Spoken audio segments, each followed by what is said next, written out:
Good evening.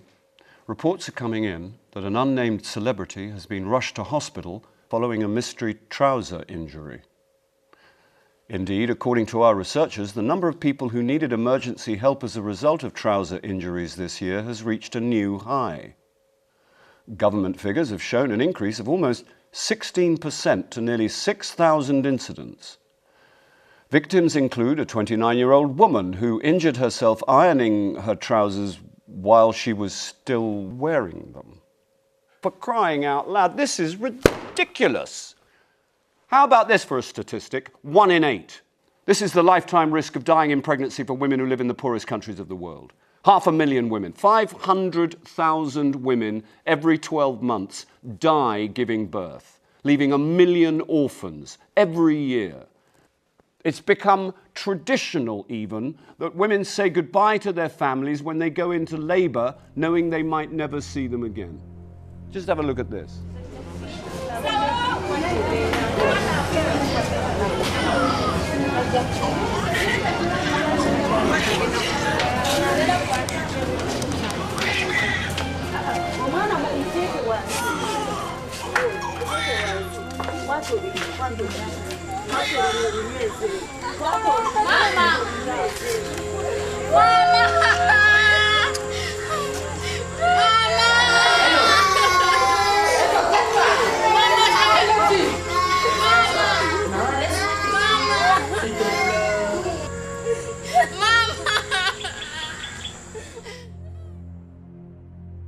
It's outrageous and totally unnecessary. Almost all of these deaths can be prevented. There's something coming in. We are now linked live to number 10 Downing Street, where Mrs. Sarah Brown has something to say about this. Good evening, Mrs. Brown. I'm told you are the global patron of the White Ribbon Alliance for Safe Motherhood. Can you tell us what that's all about? Certainly, Bill. It's a movement of people and organisations who believe it's quite unacceptable in this day and age that the biggest killer of young women around the world is pregnancy and childbirth. So what's the best way to tackle it? It can be done. It has been done, even in countries where money is scarce. When political leaders decide to invest in health workers and health systems to see women through pregnancy. The White Ribbon Alliance has tens of thousands of members in over 100 countries pressing for just that, empowering and educating women and working with their governments to make sure good policies are in place and funds well spent. We are making progress. Yes, and I hear the White Ribbon Alliance has really been making waves in the developed world too. Didn't you launch the exhibition Stories of Mothers Lost in number 10 Downing Street? Yes, that's right. And it's since made an impact all over the world, from London to Washington, DC, onto Cape Town, onto Japan for the G8. And you were there in Japan, weren't you, Bill? Indeed, I was at the G8 at a British embassy tea. And this remarkable exhibition has also launched campaigns in the countries where it was created. In parts of Nigeria, they've changed the law so that pregnant women get free healthcare. In Pakistan, there's been a major media campaign on this issue. In India, communities are arranging emergency transport for women. In Yemen, they're working to ban child marriage. In Tanzania, they persuaded circumcisers of girls to down tools. Meanwhile, Sarah Brown has raised the stakes at a whole series of special events, like the Women's Lunch for Carla Bruni Sarkozy and the Women's Dinner at the Davos G8. But Mrs. Brown, what difference is all this going to make?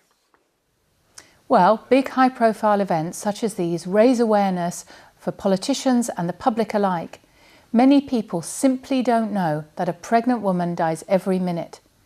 And when they do find out, they want urgent action. So the White Ribbon Alliance has been getting its message out, and we've been asking people to play their part. And there's been an amazing response to this campaign, with so many new initiatives and creative activities taking place.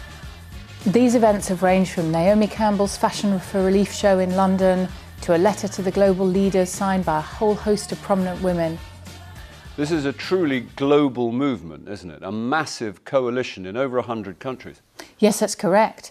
For instance, when I was organising a lunch for 100 women in London for Carla Sarkozy, Rose Malay of the White Ribbon Alliance in Tanzania organised 30,000 men and women to march through the streets of Dar es Salaam.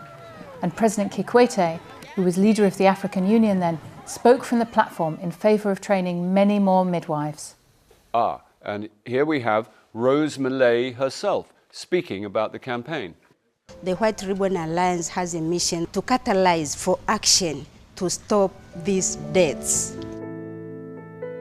We want leaders, we want even the women themselves, the communities everywhere worldwide to know that these deaths should never have happened. They should do something about it. For example, advocating worldwide, mobilizing, prioritizing for each woman to be attended by skilled health personnel, because that is one of the proven strategies to reduce or to avoid maternal and newborn deaths. We're going to New York now, where Aparajita Gogoi, leader of the White Ribbon Alliance in India, is at the Special UN Summit on Development. Here she is talking about the social watch activities of the Alliance. We collect women, 1,000 women or 2,000 women. We bring them to a public meeting and we ask the local member of parliament, the administrative bosses and the medical officers to be there. And we give an opportunity to the women to talk to the powers directly. We have wonderful policies on paper which says that a woman should be given nutritious food. Now, the government pays for it. That she should give birth in a hospital. And again, the government pays you today if you come to the hospital and give birth. The problem is, who is telling this to the woman in her house? The young people of the UK have also been playing their part, beginning with the groundbreaking convoy to Cape Town, a road trip with a message which has so far rolled on to Glastonbury Festival and New York City.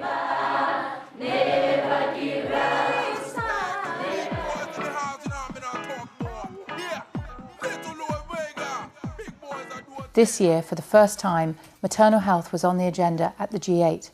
And at a special UN summit in New York, dozens of leaders pledged their support.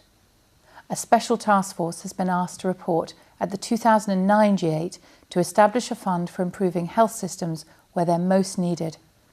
How are we going to make sure these promises are kept? In 2009, the White Ribbon Alliance are calling on everyone to play their part, from world leaders meeting in Davos to the African First Ladies Summit to young people organising club nights.